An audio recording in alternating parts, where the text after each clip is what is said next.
voice, which is the student. And so in my paper today, I want to argue on a method which I have recently learned of as part of a team we are working with at the Nelson Mandela University called self-study, where you as the practitioner or researcher are part of the process of generating the data. Self-study is a framework that is used which is virtuous, which is ideally suited to finding ways where practitioners can improve curriculum and instruction. But this is one of the reasons why I love self-study. Wodak argues that self-study offers us the opportunity to be able to critique our rules, principles, and values that we have. We are therefore called not to take things for granted. Self-study calls us to be able to now start considering the road not taken. Self-study calls us to a period of disruption, to deviate away from the norm and the tradition of what we basically understand to be this is how it has been done, to now starting to critique that, to say, is this or is this essential, or is this effective in the process of what we are trying to learn? So I want to argue that we need to position edutainment as a possibility in our classrooms. And we are forced to think about edutainment purely because of a few reasons. The first one of these reasons is that the generation in which we are teaching in is a generation also that is so tech savvy, is a generation that is TikTok oriented, is a generation that understands the app-based world, and is a generation that really calls us as lecturers that if we are not up to the challenge of keeping abreast with the changes and this particular cohort, we are going to be left behind. We're going to be these people who are standing up in classrooms and teaching students, with students not even understanding what we are teaching, let alone just trying to regurgitate back the answers that we are teaching in an assessment so that you are happy. And then what you then do, you then believe and are part of the notion of thinking that because students have all passed the module, they understand, they are ready. And then therefore, the problem which then happens is that the end product that we then are faced with in the market, on the job market, will be a product that is not ready, or a product that does not even understand to the fullest the expectations of even some of the things that we were teaching. The popular communication theorist Marshall McLuhan argues that the medium is the message. And allow me to add to you, if the medium is the message, have we been using the correct medium to get to our students? Let me illustrate this by using the popular movie Sarafina, which some of you would know, and how convenient it is that we are also talking about Sarafina, because a lot of our my reading around this theme today is that we are noticing the popularity of this theme of music or this movie in other countries, and I will illustrate that in the next few minutes. In Sarafina, we've got a tale of how the youth of 1976 had the power to stand up for themselves and the rest of the country through what is deemed as the darkest days.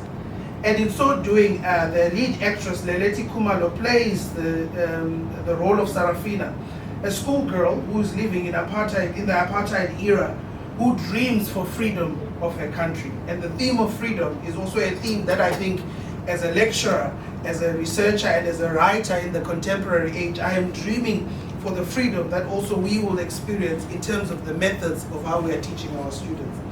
More than that, thanks to the guidance of a progressive teacher played by Whoopi Goldberg, Mary Masabuko, Sarafina believes that she can change and that she can influence other Black South Africans to be able to be bold and to be able to destabilize, the theme of destabilization, to disrupt the system. So, sitting in the era that we're in, the question then can be asked, how then does Sarafina as a movie and with its songs assist a lecturer in the management sciences? And I wish to illustrate this through 3 points. The first of these, Sarafina can be used as an aid to teach particularly something that our students need to understand, which is history.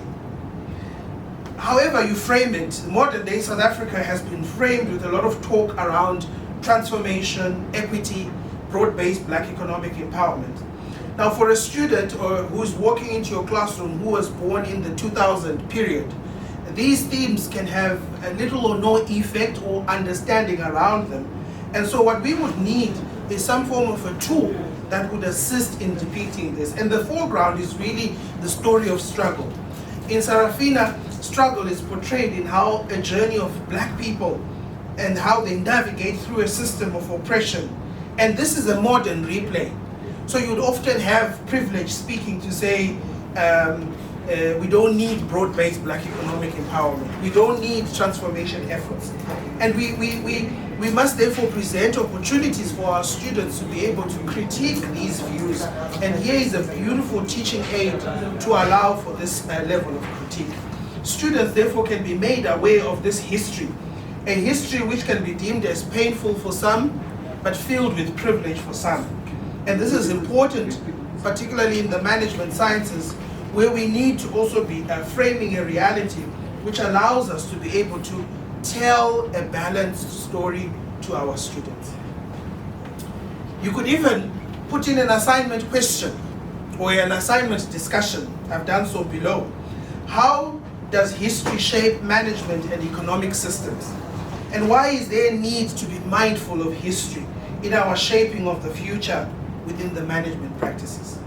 So as a lecturer, I can therefore use this movie to make my students be conscious and be aware of history as an important topic, a theme within the management sciences. The second thing that we could talk about is that Sarafina can be used as an aid to teach management topics of what we would call the difficult themes of society. Here is an illustration. When I was a student, an organizational behavior student, we were exposed to the work of Robbins as the organizational behavior textbook. And within this book was a chapter, Power and Politics. Most of the things about power and politics referred in that book would use the American context as a way of trying to emphasize some of these examples. So what did this force me to do as an African student? Well, I had to learn about what happened at Enron. I had to learn about some of the Great Depression. And I've got no disrespect for that level of information. But what I'm trying to argue, therefore, is that the story of the struggle related to our people becomes drowned in these textbooks that we are recommending. So Sarafina, therefore, depicts aspects related to power and politics, and how these feature at a macro scale, at a country scale, but can also feature at a microdynamic scale. Students can be made aware of issues such as these of power and politics, and they can therefore be used in trying to assist and train the next generation of organizational behavior experts. Here is an example. This could be an assignment question that could be given to the students. Using the tactics of influence, such as rational persuasion, inspirational appeals, consultation, ingratiation, personal appeal, exchange, and pressure. Explore how these feature in the movie Sarafina, and how these can be juxtaposed to the contemporary organization. I could even add to the contemporary African organization. This therefore takes a different angle of approach to what we would normally do. Explore the experience of power and politics within organizations. And what do our students do? They go and take the theories, they go and take the text, cut and paste, and they just produce what is in the textbook to us as lecturers.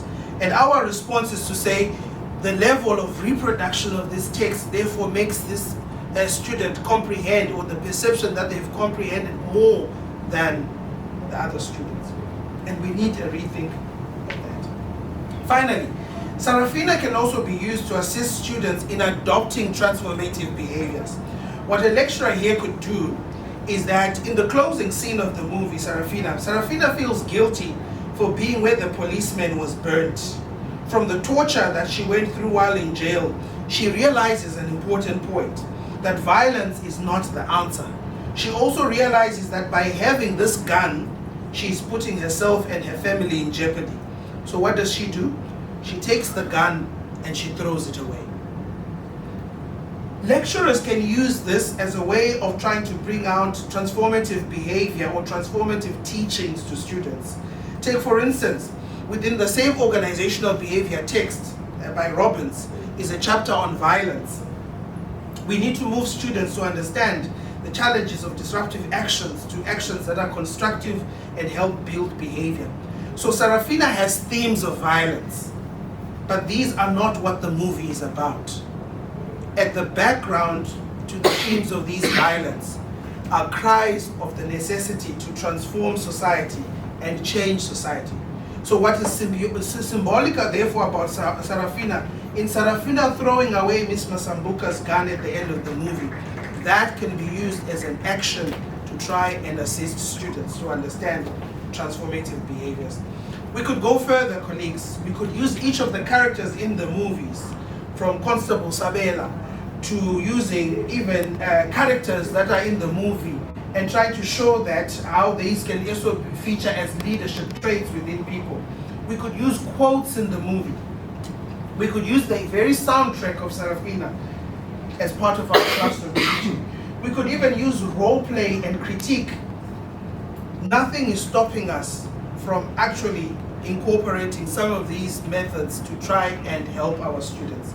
Finally, I would urge all of us to visit this website. It's called teachwithmovies.org. It recommends different movies that could be used as part of teaching. And what features common in some of these movies is the necessity to deviate away from the norm and what we are used to. In conclusion, there are two things we need to do. First, as African scholars, we need to take pride in the stories of our experience. These may be stories of struggle, but they must have a passageway into our African classrooms. And I emphasize the point of African classrooms. It is a misnomer that within an African classroom, students are still being bombarded by theories and ways of adoption that are foreign to them. Our educational system, including what we teach, must be aligned to our context. This is also a useful launchpad in which African scholarship can also be presented as having a potency to make a contribution. It could be that the lack of self-appreciation of African students of who they are is influenced by the lack of teaching around what it means to be an African. I'm not calling for a push aside of Western schools of thought in the African classroom. I'm equally arguing that African voices must have an equal chance to arrive to African students. The second point, we need to address, and I call them the publishing cartels. We need to address the publishing cartels who write to me sometimes to say, Prof, we would like you to assist us in writing a textbook. And then when I tell them what I would like to feature in that textbook, their response is that, no, this material will not sell. So what sells? What are the steps of group formation? Forming, storming, norming, performing a journey. And those steps have been produced in the last 30 to 40 years in different versions of texts. African voices are being reduced to be mediocre. They are being viewed to be voices that do not sell books or do not have a market ahead of the dominant logic. And what is the dominant logic? The dominant logic is housed in tools and techniques that are dominated by scholars, mostly from the US and Europe. They do not give us as African scholars a chance to be able to have what I would frame as purely genuine African scholarship. And in so doing, when publishers are intentionally indifferent to such African scholarship. Finally, there is no better place where African ideas can be promoted than the African university. And the neutering that is happening of African ideas in the African classrooms, I believe, must fall.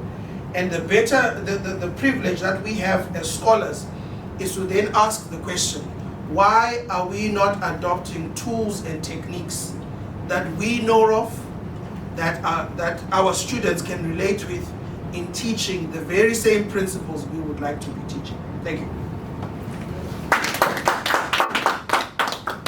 Thank you, Professor Willie, for a very informative presentation. You can take your seat, Prof. Because we said we'll allow all the presenters to finish their presentation. It's a very interesting presentation, colleagues. I'm sure we're going to engage more on this because we know as African scholars we're talking about decolonization of the curriculum. So we saw during the Fees Must Fall that